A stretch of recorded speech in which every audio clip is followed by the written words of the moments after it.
I'm so happy to see you. How are you?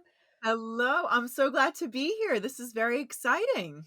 Yes. So let's talk about your book because we have been waiting to do this for so long. Yes. Oh, it's so beautiful Thank as you. it slowly makes its way in the world. And this has just been such a long time coming. And I am so excited for you. So tell us about Feed Your Moon. Okay, so the book it has been a long time coming. It's funny, I was just talking to somebody yesterday and they were like, "Was this like a pandemic thing? Did you write it in the pandemic?" And the answer to that is no. This has been in the works for many years before the pandemic. If anything, the pandemic slowed me down in getting it, but everything happens the way it should. But the book it's called Feed Your Moon, and it really is my special cocktail for the recipe of self-discovery that I talk to with my clients. And I have clients all over the world. I have been a practicing astrologer for, gosh, it's almost 14 years now. So I've talked to a lot of people, and I really understand the questions that people ask and the way of looking at your astrology in order to decode your story, and because I feel like there's more to your story. And so this book really helps you to decode how you can understand, you know, all the different parts to you. And one of the my favorite marker for really understanding not only who we are, but how we're evolving and how we're changing. Because I really will always, I will, debate the person or negate the person that says we don't change. Like, I don't believe that. When I look at our charts, like, we are always changing. And it actually can boil down to we change every approximately 2.3 years on average. And the starting place always begins with your moon and where your moon was when you were born. And it evolves and it changes. So my moon was in Sagittarius when I was born. And over the course of, and again, some of our moons, it depends on where your moon was. Like, my moon was in the later stages. So I quickly then transitioned into Capricorn. And then I went into Aquarius and then Pisces. And I went through every single sign. But that happens to all of us. And so over the course of 27 years, we go through every single sign. First of all, I didn't know you were Sagittarius moon because I am too. Yes. So that's so fascinating. And yeah, when you brought this up to me, what was it, 2 years ago now? I was like, this is just mind blowing. And I It might remember have you, even been 3 years ago because yeah, you came into the original but Astropad. I remember you telling this to me. And when you were going through, well, actually, let's rewind because you kind of told me this without actually telling it to me when you did my chart. And I remember so vividly you telling me that I was going into my Aquarius stage and that I believe the phrase you used was that I was going to start attracting weirdos, but in the best way possible. I was like, "Yes! I can't wait because that's my jam." And the idea of these skins and these astrological skins has stuck with me ever since. And I remember asking you when we did the podcast, and we were like, "Can we please talk about this?" And you're like, "No, not yet. Wait for my book to come out." So I'm just so Right, excited right, to yeah. talk about it now because the idea of it is just so fascinating. And I completely agree that we're always changing and evolving. And especially Yes. those of us who are much more self-aware, whether you want to call it being on the spiritual path, when you have that type of, drive for personal development and growth, it's very apparent that we are always evolving and we're always changing. We Yes. also have these really interesting seasons of our lives that have certain themes. And I think And once the skins reflect each, yeah, like, it is a season. I mean, I call it a skin, but each skin or season or phase is very representative of each of the 12 signs of the zodiac. and it's fascinating to me that before Aquarius, I was in Capricorn, and that's when I went into my entrepreneurial skin. And when I started Yes. Enlightenedhood and started, start this whole mission and this whole project 2.5 years ago. And so it's Building. amazing to me how much truth there is to that. There is. And look, I wouldn't I wouldn't put something out there or or be so passionate about it unless I saw it working. Like this is not a tool that I've dreamed up. It's a tool that has been used for thousands of years. I just have chosen to focus on it a lot with my clients. Like, if you've ever come to a personal reading with me, my clients know that I talk to them about many different things, but I have a skin discussion in there. I Yeah. have a discussion about, what phase you're in and how to be mindful because I am a predictive astrologer, but I'm also a mindful one, meaning like, yeah, I can share with you where you're going to go next and what you should prepare for, but you also have to use your current skin to your Yeah. advantage Yeah. because there is the universe puts you in I call them clothes too. Like, I like to sometimes when I explain it to people, I explain it like you go out shopping and you buy a whole new wardrobe, but you're wearing those clothes, you're wearing that skin in order to attract the energy, but also like put it out into the world as well. Yeah, absolutely. And I think I love that you brought up the term mindful about it, because I think we live in such a instant gratification society, and to know that these skins are, span over 2 years, and that this theme is kind of going to extend through our life throughout a few years, I think can help us approach it mindfully. Because I Yeah, know for me, especially when I've been on the spiritual path, I'm like, I want to grow now. I want to evolve now. Like, can it happen yet? Like, universe, please activate me. But we forget that time takes time, like on this earth plane, and that we kind of have to it go does. through it and grow through it. So I love, Yes. having this idea that, like, okay, this is the next 2.5 years of my life. How can I use it to my advantage and grow from it? And that is my core belief, you know what I mean? Like, and but it works if you work it, if you and I've really taken the time to understand each of these phases and each of these skins, and it doesn't just affect us personally, it affects our relationships, Mm, it affects the people that we connect with. We all know, like, there's been people that you've met and maybe they're just a phase, right? You stay with them for just a few years, or and you're like, what the heck was that about? But it was part of the skin, it was part of the you needed them for a reason. There was a purpose to your connection.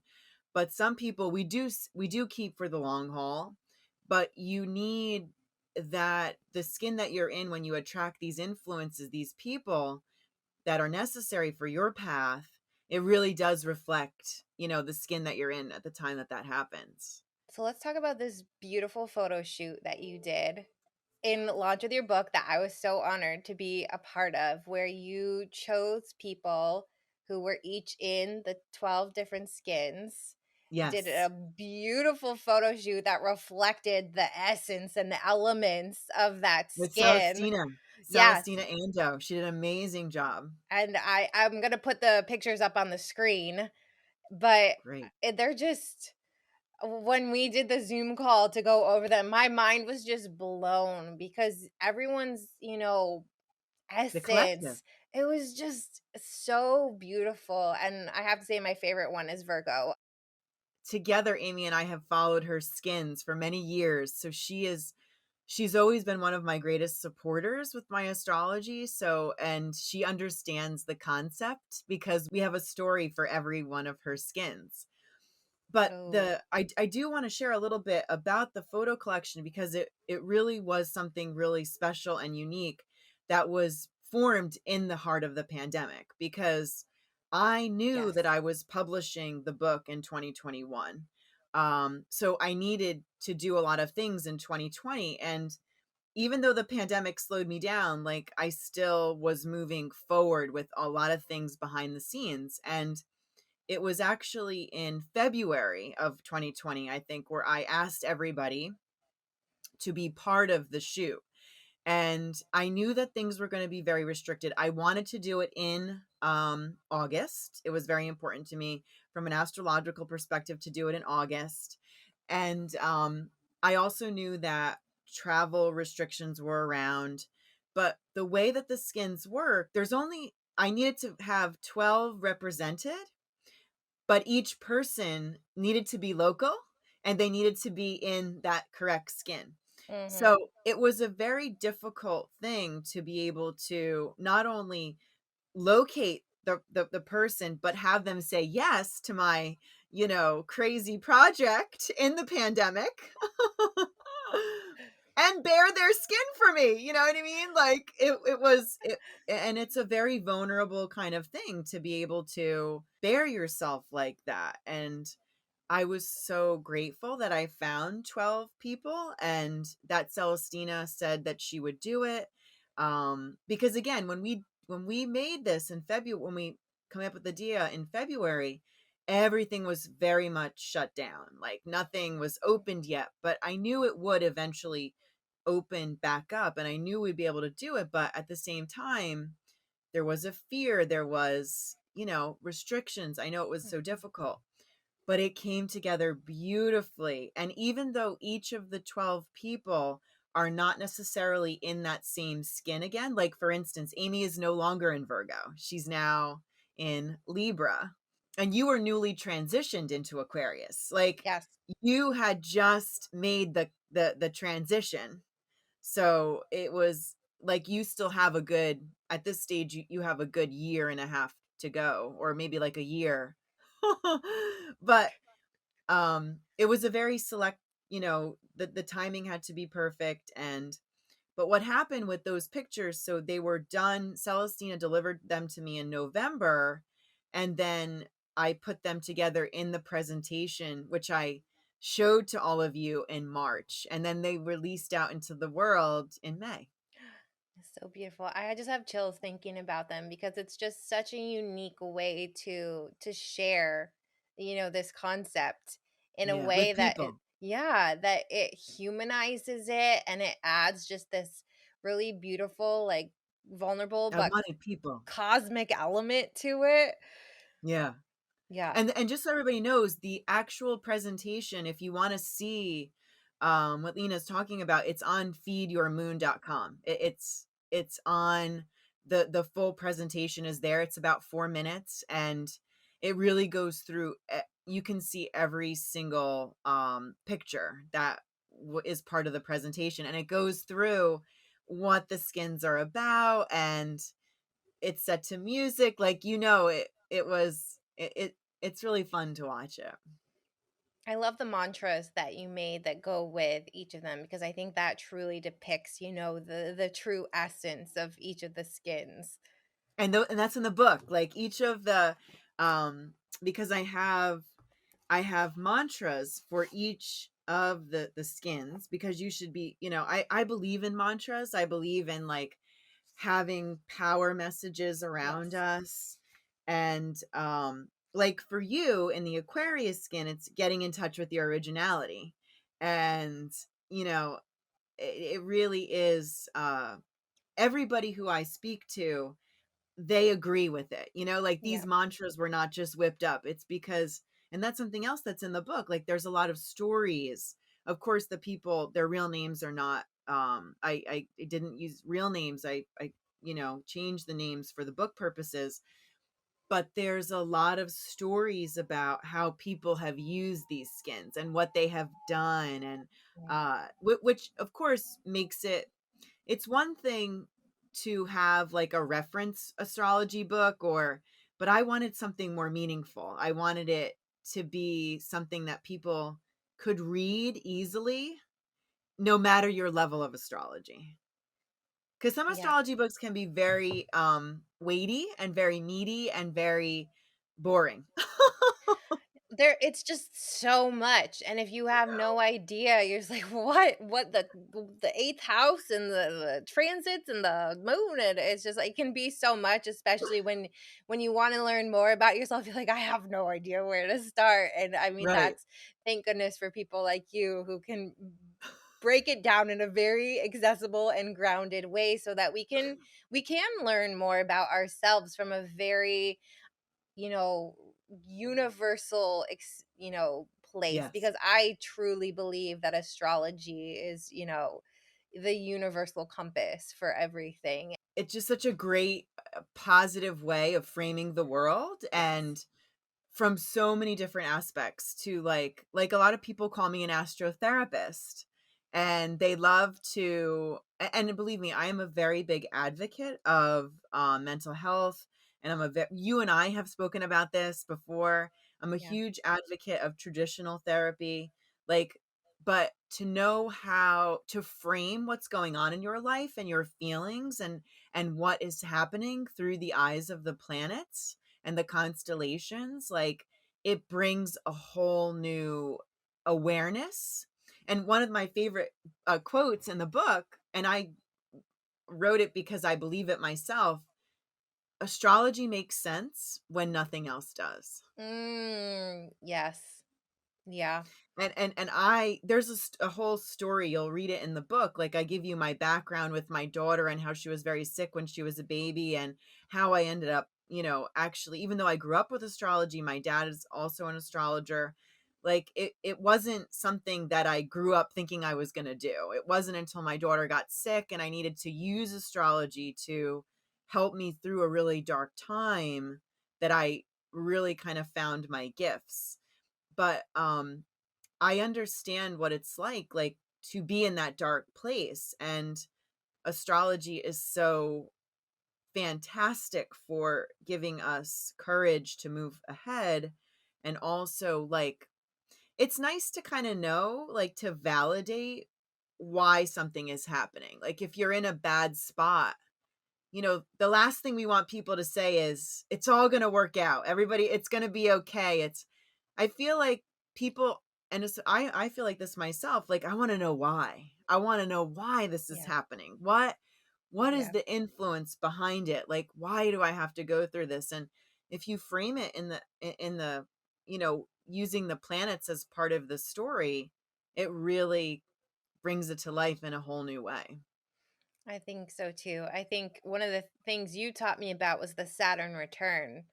and Yes. and how, close approaching your 30s when Saturn makes its way back to where it was when you were born, and how, so many people go through huge life transitions when that happens. And, to know those kind of milestones and those markers of what's happening with the planets that we can kind of use to prepare, not prepare us, but kind of soften the blow a little bit of whatever is happening in our life. Yeah, I But it no, completely agree. but I like that word "prepare." Like, it is, look, we all have to live life, right? Like, even if you know a date is coming, and this is, what to expect, there still is a little bit of a surprise element to it. You've never experienced it. You could have somebody explain it to you and tell it to you, but you don't know until you live it.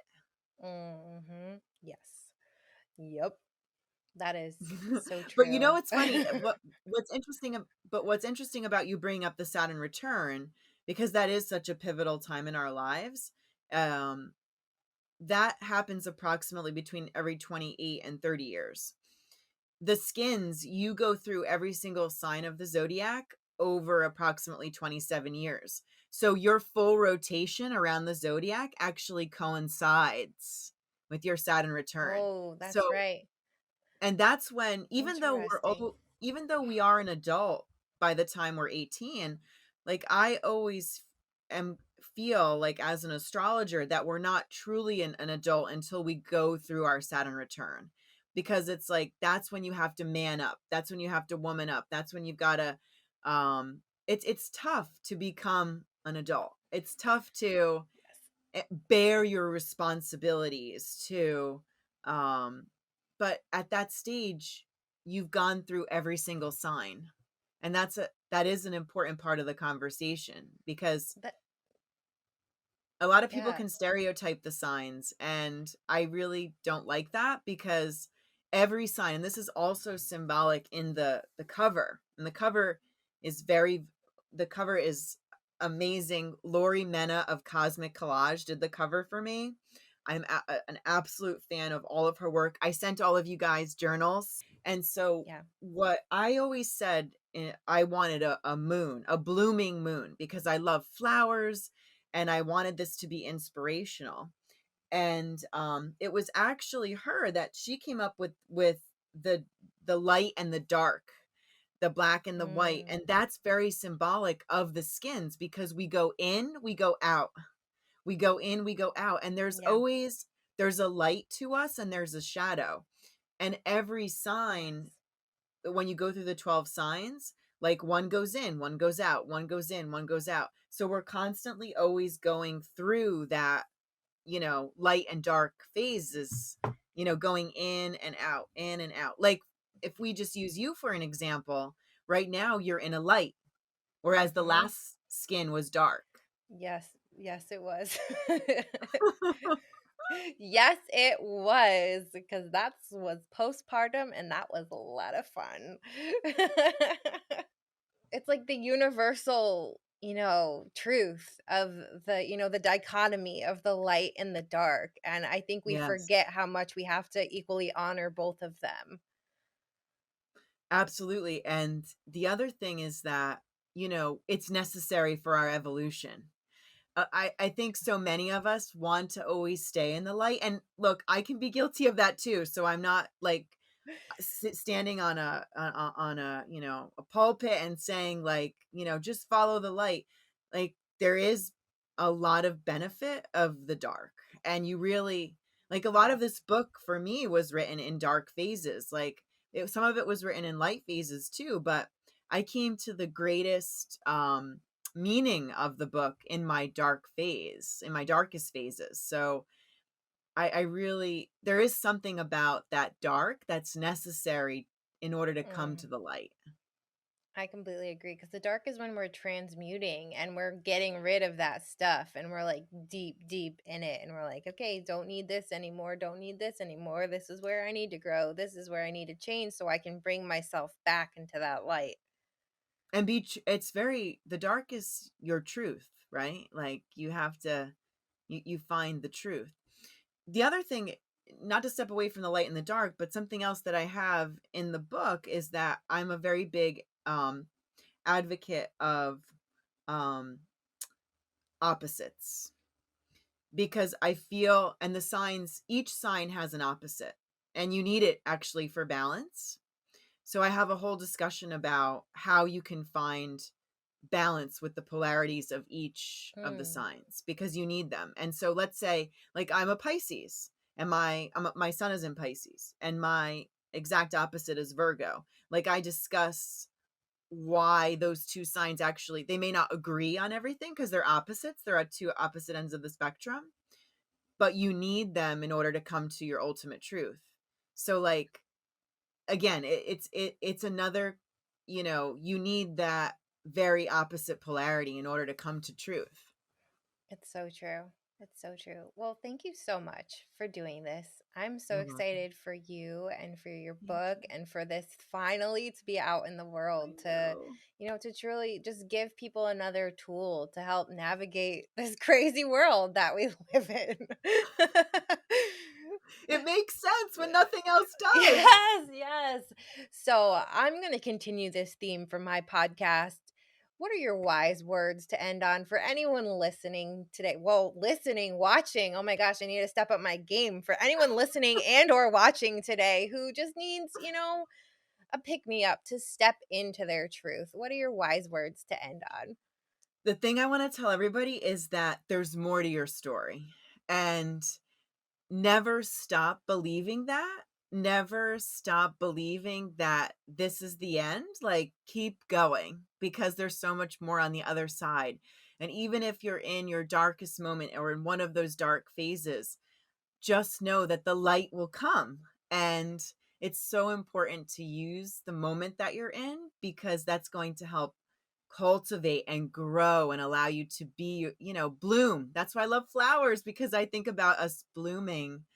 It's going to allow you to bloom.